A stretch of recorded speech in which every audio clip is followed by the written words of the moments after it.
오늘 말씀은 민수기 27장 1절부터 23절입니다. 요셉의 아들 므낫세 종족들에게 므낫사의 현손 마길의 증손 길르앗의 손자 헤벨의 아들 슬로브앗의 딸들이 찾아왔으니 그 딸들의 이름은 말라와 노아와 호글라와 밀가와 디르사라.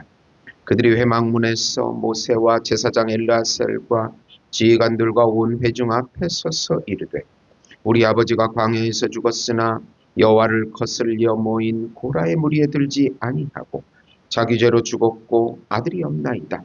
어찌하여 아들이 없다고 우리 아버지의 이름이 그의 종족 중에서 삭제되리이까? 우리 아버지의 형제 중에서 우리에게 기업을 주소서 하매 모세가 그 사연을 여호와께 아뢰니라. 여호와께서 모세에게 말씀하여 이르시되 슬로브와 딸들의 말이 옳으니 너는 반드시 그들의 아버지 형제 중에서 그들에게 기업을 주어 받게 하되 그들의 아버지의 기업을 그들에게 돌릴지니라. 너는 이스라엘 자손에게 말하여 이르기를 사람이 죽고 아들이 없으면 그의 기업을 그의 딸에게 돌릴 것이요 딸도 없으면 그의 기업을 그의 형제에게 줄 것이요 형제도 없으면 그 기업을 그의 아버지의 형제에게 줄 것이요 그 아버지의 형제도 없으면 그의 기업을 가장 가까운 친족에게 주어 받게 할지니라 하고 나 여호와가 너희 모세에게 명령한 대로 이스라엘 자손에게 판결의 규례가 되게 할지니라. 여호와께서 모세에게 이르시되 너는 이 아바람 산에 올라가서 내가 이스라엘 자손에게 준 땅을 바라보라. 본 후에는 내 영 아론이 돌아간 것 같이 너도 조상에게로 돌아가리니 이는 신광야에서 회중이 분쟁할 때에 너희가 내 명령을 거역하고 그 물가에서 내 거룩함을 그들의 목전에 나타나지 아니하였음이니라.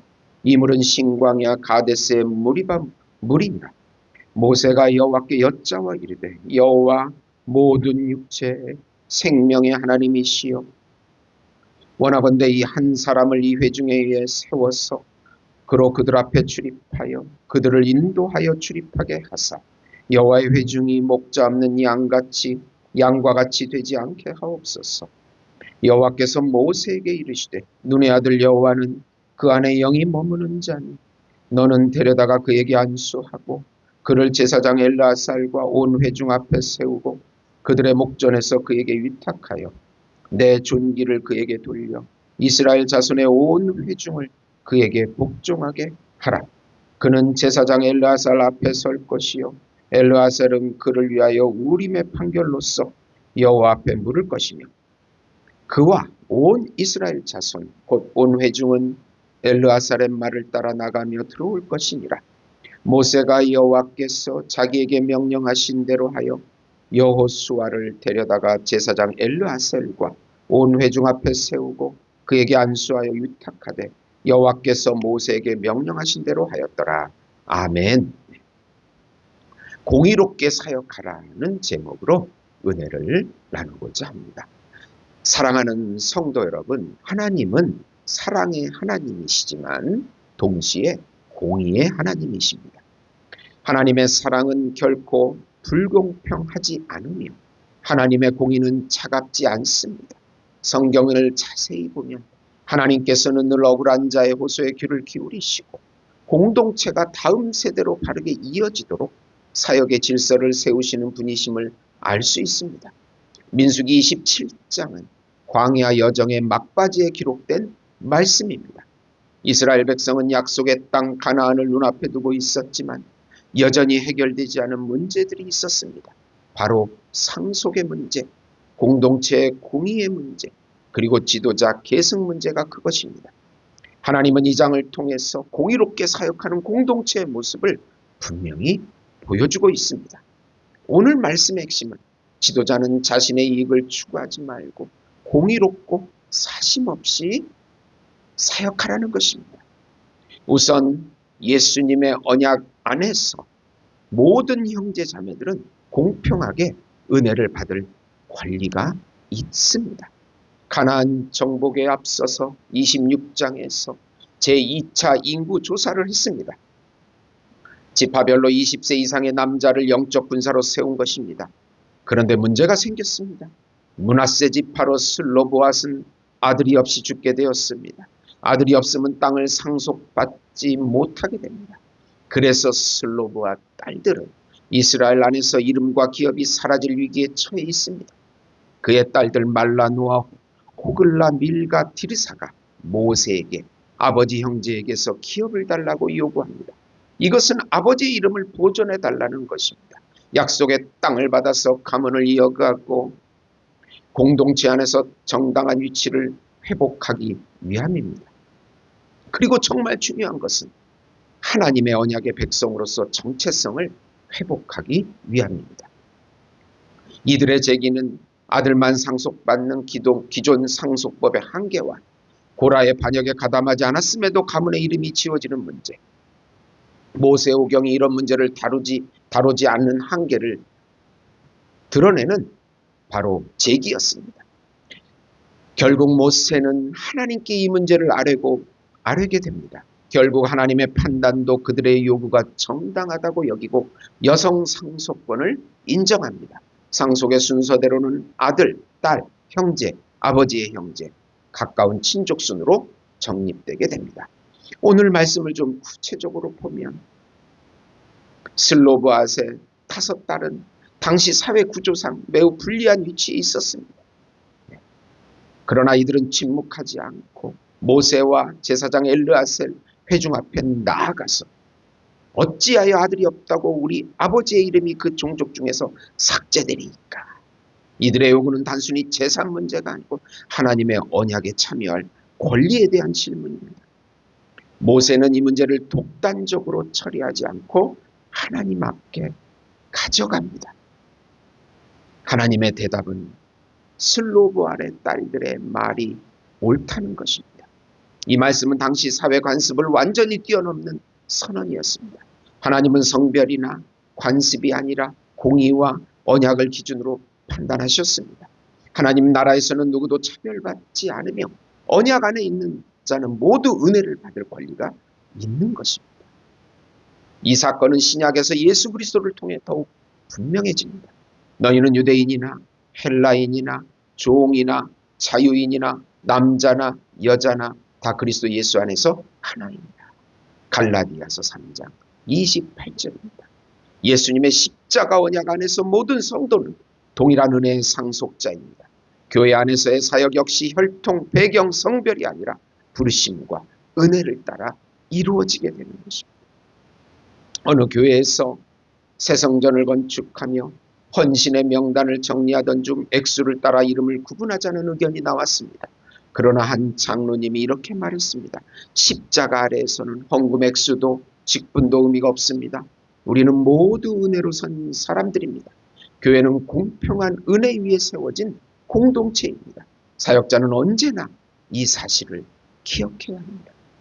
두 번째로 다음 세대를 위하여 영이 충만하고 같이 사역을 한 믿음이 신실한 사람을 후계자로 정하라는 것입니다. 하나님은 사명을 다한 모세에게 느보산에서 약속의 땅만 보게 하시고 들어가게 하지 못하게 하십니다. 그 이유는 무리바에서 하나님의 영광을 드러내지 못하고 자기의 영광을 드러냈기 때문입니다. 그러나 하나님이 모세를 버린 것도 아니고 그의 사역이 실패로 끝난 것도 아닙니다. 그의 사역을 계승하고 끝까지 열매가 맺어지도록 후계자를 선정하게 하십니다.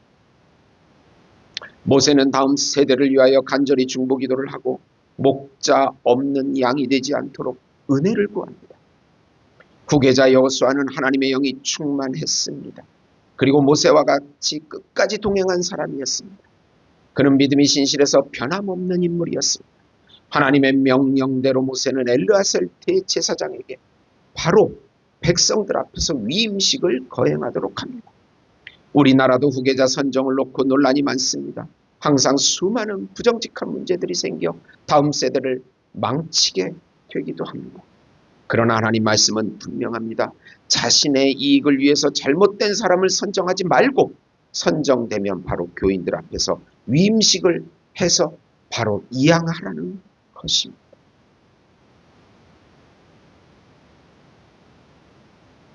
지도자는 능력보다 영이 중요합니다. 하나님께서 택하신 사람은 여호수아였는데 그 속에 눈의 아들 여호수아는 그 속에 영이 머무는 자라고 했습니다. 하나님은 여호수아를 군사적인 능력이나 정치적인 수완이 아니라 영이 충만한 사람으로 평가하십니다. 그는 이미 모세와 함께 오래 사역하며 신실함을 증명한 사람이었습니다. 모세는 여호수아에게 안수하며 모든 회중 앞에서 그를 세웁니다. 이 사역의 계승이 은밀히 이루어져서는 안 됐고 몇 명이 이렇게 회의해가지고 이루어지는 것이 아니고 모든 공동체 앞에서, 교회 공동체 앞에서 공의롭고 투명하게 이루어져야 함을 보여줍니다. 다윗은 하루아침에 왕이 되지 않았습니다. 그는 목동으로 수금 타는 자로 사울 곁에서 오랜 시간을 훈련받았습니다. 하나님은 언제나 다음 세대를 미리 준비시킵니다. 문제는 우리가 그 준비된 사람을 알아보고 세우느냐는 것입니다. 민수기 17장은 두 가지 중요한 메시지를 우리에게 전합니다. 첫째는 하나님의 언약 안에서 누구도 소외되지 않는다는 것입니다. 하나님의 은혜는 선물이기 때문입니다. 두 번째로 하나님의 사역은 다음 세대를 향해 책임 있게 계승되어야 한다는 것입니다. 공의롭게 사역한다는 것은 단순히 규칙을 지키는 것이 아니라 하나님의 마음으로 사람을 바라보고 하나님의 방법으로 미래를 준비하는 것입니다. 오늘 우리 교회와 사역 현장 속에서도 슬로보앗의 딸들처럼 은혜의 자리를 찾는 이들이 있고 여호수아처럼 묵묵히 준비된 다음 세대들이 있습니다. 그들의 요구를 들어주고 그들을 세워줄 때 하나님께서 기뻐하시는 공의로운 사역자가 되고 은혜를 공평히 나누게 되고 사명을 바르게 이어가서 하나님의 나라가 확장되는 것입니다. 사랑하는 성도, 너무나 자기애가 강한 이 시대에 이 교회가, 우리 예수 목장교회가 더 부흥하고 뻗어나가는 것은 공의롭게 사심 없이 사역을 하고 모든 이들에게 하나님의 은혜가 공평하게 나누어지도록 하는 것입니다. 오늘도 우리 예수 목장교회가 이런 교회가 될 수 있도록 기도해 주셔서 올해 26년도에는 놀라운 기적을 맛보시는 우리 성도 여러분이 되시기를 예수님의 이름으로 축원드립니다. 하나님 아버지, 우리 예수 목장교회를 불쌍히 여겨주시고 사역자들이 정신을 바짝 차리고 공의롭게 사역하게 하시고 다음 세대로 잘 이양하게 하시며 또 하나님 은혜에서 제외되지 않도록 하나님 세심하게 살피게 해 주시옵소서. 우리 한국교회가 약화되는 것은 사심이 들어가고 불공정하게 하기 때문입니다. 하나님의 말씀대로 사역하게 하시고 그 말씀이 성취되는 기적을 맛보게 해주시옵소서. 우리 민족이 하나 되어 남북한이 통일이 되게 하시고 이북의 삼천교회가 재건되게 하시고 열방의 교회가 세워지게 해주시옵소서. 예수님의 이름으로 기도드립니다. 아멘.